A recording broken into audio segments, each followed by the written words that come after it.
peut-être que vous n'aurez pas l'idée comme moi au départ à aller le voir parce qu'il est peut-être un peu trop court, 40 minutes. C'est le dernier film de Léos Carax qui est vraiment un petit bijou complètement inattendu et je pourrais même dire que c'est peut-être le meilleur film de Léos Carax paradoxalement. Alors dans ce film donc très court qui est un hommage à Godard, parce qu'il est présenté un petit peu comme un film de Godard, Léos Carax revient sur lui-même et sur sa carrière. Et déjà, le titre est intriguant, c'est pas moi, ça fait penser aux enfants qui ont fait une bêtise, c'est pas moi qui l'ai fait, ou quand ils disent même pas mal, même pas peur. Là, c'est quelqu'un qui dit je vais vous raconter un peu mon cinéma, ma vie, mais ça sera peut-être pas moi non plus. Alors, il y a des pistes dans le film au sujet de son cinéma. On voit des images qui viennent des amants du Pont-Neuf. On entreaperçoit Juliette Binoche quand elle était jeune.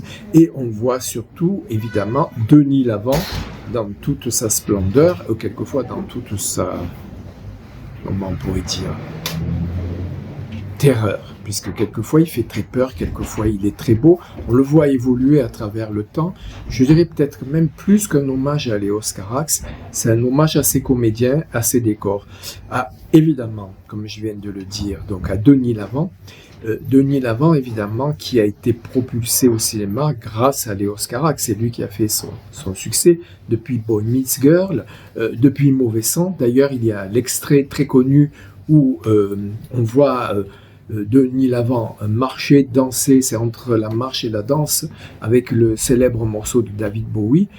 Et la surprise du film, je ne sais pas si je peux vous la dévoiler, mais il faut rester jusqu'à après le générique, parce qu'il y a un faux générique. Alors ne partez pas avant, parce que vous aurez une très très belle surprise en fait, puisqu'il revient sur son film Annette, qui était sorti il y a 2 ans à Cannes.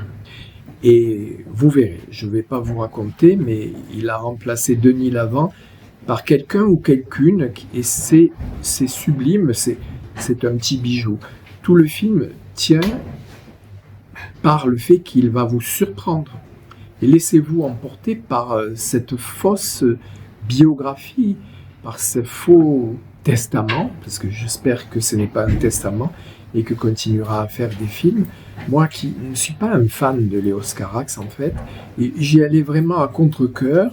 Déjà, je trouvais que le film n'était pas assez long. Je me disais, oh là là, ça va être des bouts des fonds de tiroir qui vont nous ressortir. Pas du tout. Pas du tout. C'est un film innovant, surprenant, inoubliable.